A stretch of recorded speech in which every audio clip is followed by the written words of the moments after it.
Knives come and knives go. That's what makes them collectible. Benchmade recently announced knives that are discontinuing.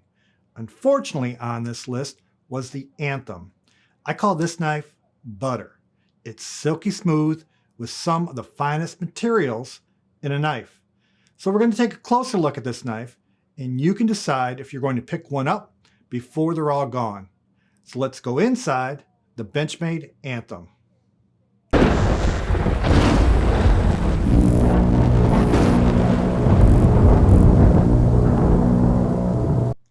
Hello and welcome back to Blade Insider, where we talk all things knives. Today we're taking a look at the Benchmade Anthem. Now this knife is being discontinued. It retails for about $450, but now you can buy this knife for somewhere between $300 and $350. Still, that's a lot of money. Is it worth it? We'll find out. Now in the last video, I talked about how I came upon the Benchmade Super Freak. During the same visit to my local hunting store, the sales rep recommended the Anthem. Once I held it in my hand and deployed the blade, I knew I had to have it. It was silky smooth. It was like butter. But before we take a closer look at this knife, I want to remind you to subscribe to this channel. We put out new content every week and really appreciate our subscribers. Also, don't forget to ring the bell to be notified of new content. So what makes the Anthem unique? It's an integral knife, and that means the scales are one solid piece that have been machined out to be hollow. This is part of the reason the knife is so expensive. The machinery costs are more than other folding knives. Benchmade claims that it's the world's first single billet titanium scale. Titanium is lighter than G10, but extremely strong. It'll last a lifetime. The scale is machined with a chevron design, and on the back of the knife, it contains square elements to it. Benchmade also designed the unique chevron pattern on the clip. Other unique elements of the knife include a new access lock that doesn't use the omega springs, rather it uses a coil and rod spring mechanism. This is similar to Spyderco's ball bearing lock. However, the spring is more finely tuned and it doesn't take as much effort to disengage the lock. It's also a much better system. The last unique factor about this knife is the action. It's buttery smooth. It's what sold me on the knife. I never felt action on a knife as good as on the Anthem. It springs open and drops shut right out of the box. The detent on the knife is art. And it ain't just me saying it. I think the action on the knife is highly regarded among knife nuts. So that's an overview of the knife. Let's go to the bench and take a closer look at it. We rate our knives on 5 factors: design and aesthetics, carryability, materials, usability, and value. Looking at our first factor, we focus on how the knife is designed and how it looks. Here we have dull gray titanium scales with a chevron pattern on the scale. On the spine, we have a square pattern with dots. This is an integral knife, meaning that the scale is one solid piece instead of the traditional 2 or 3 pieces. This leads to the question as to whether you need an integral knife. Probably not. For collectors, they're pretty cool, but for everyday knife users, an integral knife adds to the cost without providing much benefit. The clip is custom from Benchmade and continues with that same chevron pattern. The knife is tip up with both right hand and left hand.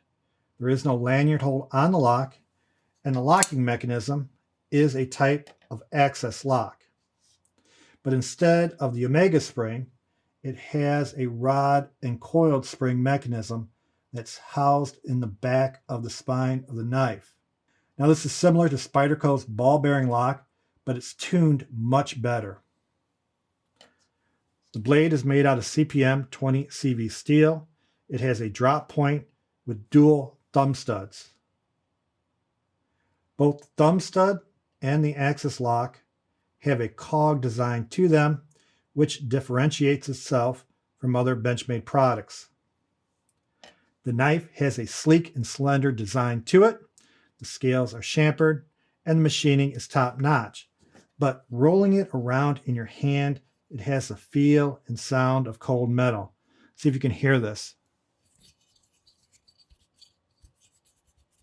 For design and aesthetics, this knife gets a 3.5 out of 5. The grade is mostly on the looks. From a manufacturing standpoint, this is a really good knife, but the dull gray color and the cold metal feel doesn't endear me to this knife. Our next factor is carryability. Let's run the tail of the tape on this knife. Blade length is 3.5 inches. Blade thickness is 0.112 inches. Open length 8.06 inches. Closed length 4.56 inches. Handle thickness is 0.43 inches. And the knife weighs 3.66 ounces. The blade is 3.5 inches, but it doesn't feel like a big knife. It's probably due to it being sleek and slender. It fits well in my large hands, and the shape of the scales fit well in my palms. I can get a pretty firm grip on this knife, and the chevron pattern on the scales give it some grippiness. Let's see how this knife fits in a pair of jeans. All right, well, this knife is really too big to fit in the watch pocket of your jeans, but it fits really well in the front pocket of your jeans. Now, a lot of people have been hating the phallic shape of this clip, but the clip works really well in being what it's supposed to be, a clip, and hooking onto your pair of jeans. Again, this knife is really sleek and slender, and you really can't tell that it's in the front pocket of your jeans. You have a lot of room in that front pocket for your wallet, your phone, or your keys. The knife really carries well. So again, I was impressed with how well this knife carries in the front pocket of your jeans. One of the better carrying knives that I have. The size of the knife lends itself to the carryability, and the all titanium design gives it durability as well. For carryability, this knife rates a 4.5 out of 5. Now we talk about the materials in this knife. The blade is CPM 20 CV steel. This is chemically very similar to Böhler M390 and 204P steel. Different manufacturers call it by different names.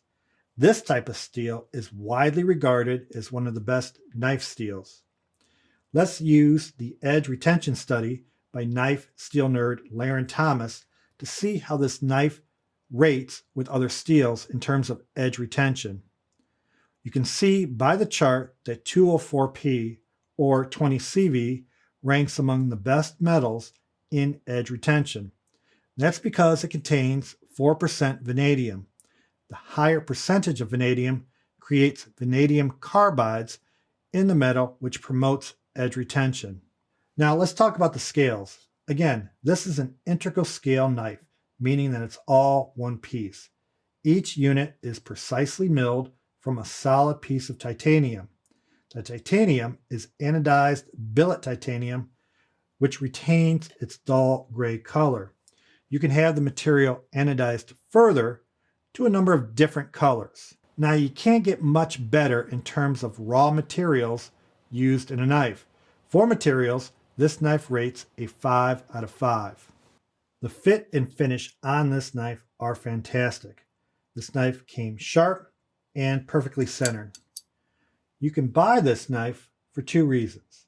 First, if you want an integral knife. Second, the fantastic action on this knife. And this is the reason I bought the knife. I tried it out at my local hunting store and I was blown away by the action. It's buttery smooth. Buttery smooth. This knife has better action than all other knives in my collection, and it drops shut better than those knives as well. This is a standard you compare other knives to, so if that's important to you, you really need to consider this knife. Now this knife operates well one-handed for both opening and closing. and the scales are durable titanium, which will last you forever after heavy use. Let's see how this knife cuts. Now, I haven't sharpened this knife other than stropping it, and I've had it for about a year.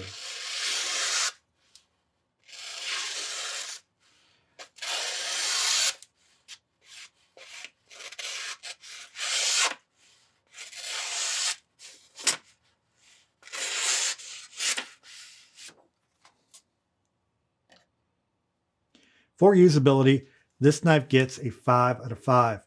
The knife is a great size, and the action on this knife is fantastic. The scales are durable, so the knife is going to last you a lifetime. Normal retail price on this knife is about $450. Since the knife has been discontinued, I've seen it selling for anywhere between $300 to $360. Is it worth the price of a Hinderer or Chris Reeves Sebenza? The knife is an integral. Manufacturing costs on this knife are going to be higher. Also, the knife is tuned better than most other knives for some fantastic action. And the knife is made out of better materials than the Sebenza or Hinderer. But it's a Benchmade product. It doesn't have the name recognition that the other knives have. And it comes in the standard Benchmade blue box. When you buy a Sebenza, it comes in the cool Chris Reeves packaging. A $450 knife should come in better packaging and not the same package as a mini Griptilian knife would be. Even at the discounted price, I don't think this knife is a great value. It was never marketed properly. You can't expect somebody to pay $450 for a knife and package it the same way as you do the other knives. It's a production knife, and maybe that's why they're discontinuing it. For value, this knife rates a 3.5 out of 5 at the $300 to $350 price range. At $450, the knife would rate a 2.5 out of 5. Well, that's the Benchmade Anthem. If we add up all the scores, the knife gets a 4.3 out of 5. It's a great example of craftsmanship and manufacturing quality in a production knife. The knife has been recently discontinued. I don't think it'll be reissued by Benchmade anytime soon. So if you love buttery action or want a knife with an integral scale, pick this knife up before it's gone for good. So what did you think of this knife? Do you own any integrals? What's the most you'll spend on a knife? I would love to hear your thoughts in the comment section below. And while you're down there, don't forget to subscribe to this channel. We hope to build the channel, and we can't do it without you. Also, hit the like button if you learned anything from this video. As always, be responsible, be respectful, and be happy. We'll see you next week.